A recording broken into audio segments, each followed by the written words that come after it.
Ketika Rasulullah SAW hijrah ke Madinah, Baginda SAW membangun negara Madinah. Di sana, Baginda SAW menetap selama kurang lebih 10 tahun. Di sana pula, Baginda mensyariatkan 2 hari raya, Idul Fitri dan Idul Adha.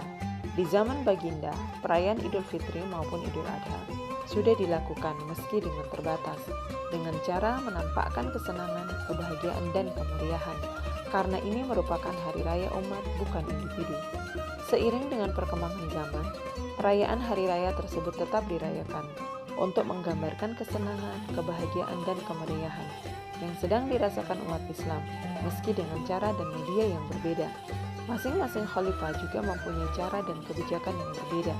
Di Mesir, ketika negeri Kinanah ini diperintah oleh Bani Fatimiyah tahun 969 sampai 1171 Masehi, di mana Salahuddin Al-Ayyubi lahir di sana, Idul Fitri dirayakan dengan tradisi khas mereka yang hingga kini masih terjaga.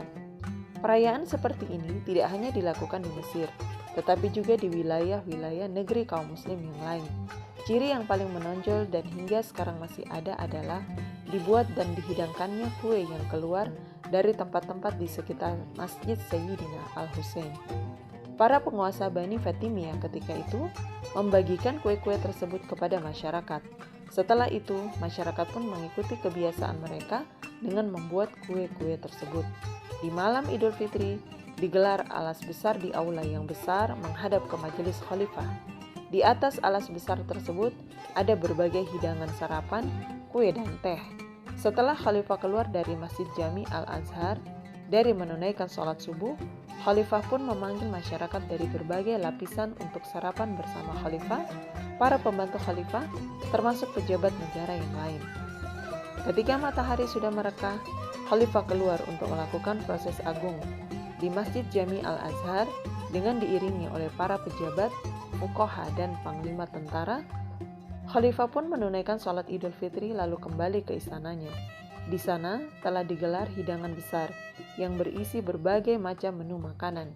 Kira-kira bisa digunakan untuk menjamu 500 undangan. Setelah Khalifah sarapan dan mencicipi hidangan tersebut, istana Khalifah pun dibuka untuk umum. Dengan begitu, Khalifah bisa mempersilahkan seluruh rakyatnya untuk menikmati hidangan makanan yang disediakan di istananya. Selain itu, juga disediakan pakaian bagi yang membutuhkan.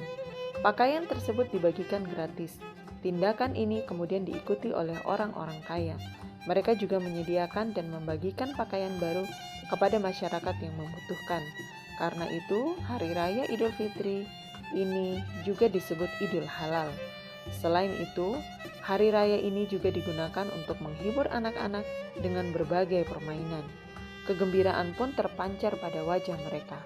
Begitulah mereka dahulu merayakan Hari Raya Idul Fitri. Allahu Akbar, Allahu Akbar, Allah.